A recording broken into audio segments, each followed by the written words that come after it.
President Trump's choice to run the VA is the White House doctor, Ronnie Jackson. He came highly recommended to stay in his position by the Obama administration.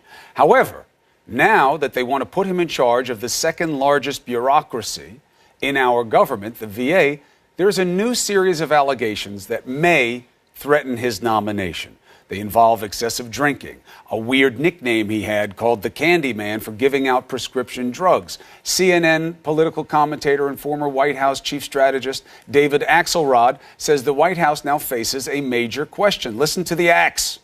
The fundamental question is why was he appointed in the first place? And it seems like from the reporting that this was just, in impulse of the president's to name this guy before he was vetted, before his staff had a chance to look into it. And so we have the mess we have. Joining us now to discuss is Rick Santorum, CNN senior political commentator and, of course, former senator from Pennsylvania. Always good to see you, sir. Thank you, Chris. Great to be with you again. All right. So for those looking at this situation, good fact, the Obama administration liked this man and recommended him to carry on in his capacity. Full stop. Good fact. Bad fact is we should not even be having this conversation. The White House should have made the phone calls. They should have known what was out there, and they should have been ready to push back when it was raised by somebody. And now, leaving it up to Democrats, but also Republicans, they were asking for this problem. Yeah, I don't know how you can say he should have known what was out there. I mean, he's in a position of it's an important position in the administration, and he was continued on by most of the things that he's being accused of occurred during the Obama administration, and with full knowledge, I suspect, of the Obama administration. We don't know that, but it's a case to be made. Maybe the case is that somehow they didn't know, and these allegations have just come up. How would he know? You can say vetting, but yes. The idea is, here's a man in a position of great power and authority. I mean, one of a personal position of the president, pretty important position, and none of this was known or vetted, and certainly not discussed within the Obama administration. Yeah, should they have done some vetting? Yes.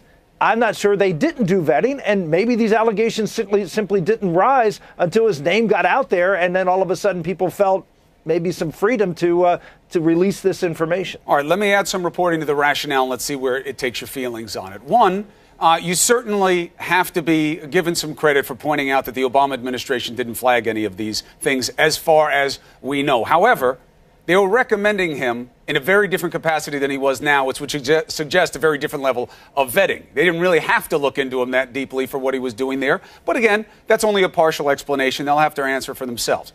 But now in this current administration and their current responsibility to put him in a position that is, without any estimation, exponentially more important than what he's doing right now, they always should make the phone calls. You know this, Rick. You know you dig into people. The sources that we're hearing from consistently tell us, I was not contacted about this. They know that I worked, I expected to be called. I wasn't called. And this is not the first time, right? Context matters. Consistently, we were promised the best of the best, and consistently, they keep putting people in positions of power who don't seem to be well acquitted to it. Fair criticism. Well, it's a fair criticism in this respect. They should have done vetting. The fact that they didn't sounds like, and again, I don't know, but it sounds like they didn't do much, if any, vetting is a mistake. They should have done that. But I do want to give them a little bit of slack in the sense that, yes, the VA position is a bigger position. It is a more public position and is going to be subject to more public scrutiny. To say it's a more important position, I don't know if it's a more important position. It's the head of the VA versus being the president's doctor? Well, I think being the president's doctor is a pretty important position. It matters, but he can always go to a hospital and a specialist if, God forbid, anything happened to one of them. I understand that, but being there when something happens and being responsible for the health of the president, being responsible for the oversight of the president's health generally, is a very important thing for this country. So, look, I concede that they should have done some vetting, but it is not.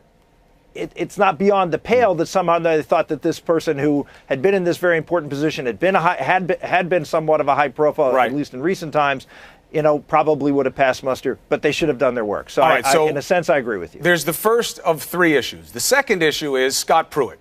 It's not about what they knew about him before. They liked what they knew about him before, and so did you, I'm sure. Yep, You know, I did. his feelings about the science of climate change and what to do about it and clean water and regulation. You guys all like that. He's in there. He's doing your bidding, but he's doing other things as well. And he's got 6 open investigations. He has to testify between 2 panels tomorrow. Do you think he has too much stink on him and bad choices to stay in the position?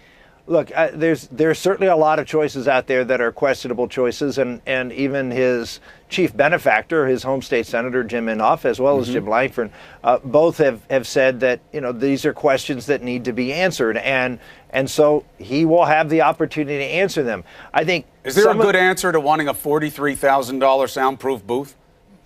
That's a tough one. I'll be honest with you. That's a tough one. I don't understand it, but I'm willing to listen to him. I look at, for example, the situation with his housing situation where he's paying $50 a night.